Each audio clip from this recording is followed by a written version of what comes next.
പിങ്കിമോളെ happy Valentine's day. നോക്ക്.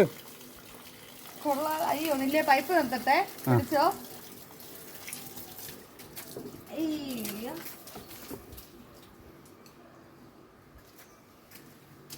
എന്തുവാ ഇത്?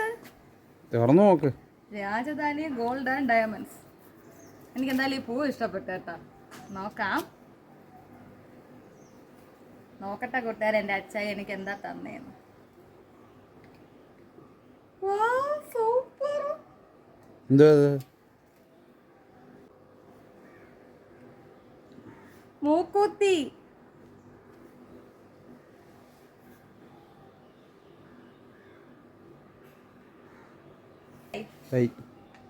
ടാറ്റാ. അച്ചായി നമുക്ക് ഗിഫ്റ്റ് ഒക്കെ തന്ന് ഞെട്ടിച്ചിട്ട് നേരെ ക്ഷേത്രത്തിലേക്ക് പോവുകയാണ്, അമ്പലത്തിലേക്ക് കേട്ടോ. ശരിക്കും പറഞ്ഞാൽ ഞാൻ സർപ്രൈസ് ആയി പോയിട്ടുണ്ട്. കാരണം എൻ്റെ പഴയ മൂക്കത്തൊരു ആണിയാണെങ്കിൽ ഒടിഞ്ഞ് സത്യം പറഞ്ഞാൽ ഞാൻ ഊരി മാറ്റി വെച്ചായിരുന്നു കേട്ടോ. അങ്ങനെ അച്ചായി ആണെങ്കിൽ ക്ഷേത്രത്തിൽ നിന്ന് വരാൻ ഇന്ന് ഒരുപാട് ലേറ്റായി. അപ്പോൾ എവിടെയെന്ന് വിളിച്ച് ചോദിച്ചിട്ട് ഒന്നും പറഞ്ഞില്ല. എനിക്ക് ഇത്തിരി തിരക്കുണ്ട്, ഞാൻ വൈകും വരാൻ എന്ന് മാത്രമേ പറഞ്ഞുള്ളൂ കേട്ടോ. ലാസ്റ്റ് ഡേ അമ്പലത്തിലേക്ക് വൈകുന്നേരം പോകാൻ സമയമായപ്പോഴത്തേക്ക് എനിക്ക് ഗിഫ്റ്റ് എടുത്ത് തന്നിട്ടുണ്ട്. വളരെ സന്തോഷമായിട്ടും. Thank you അച്ചായി.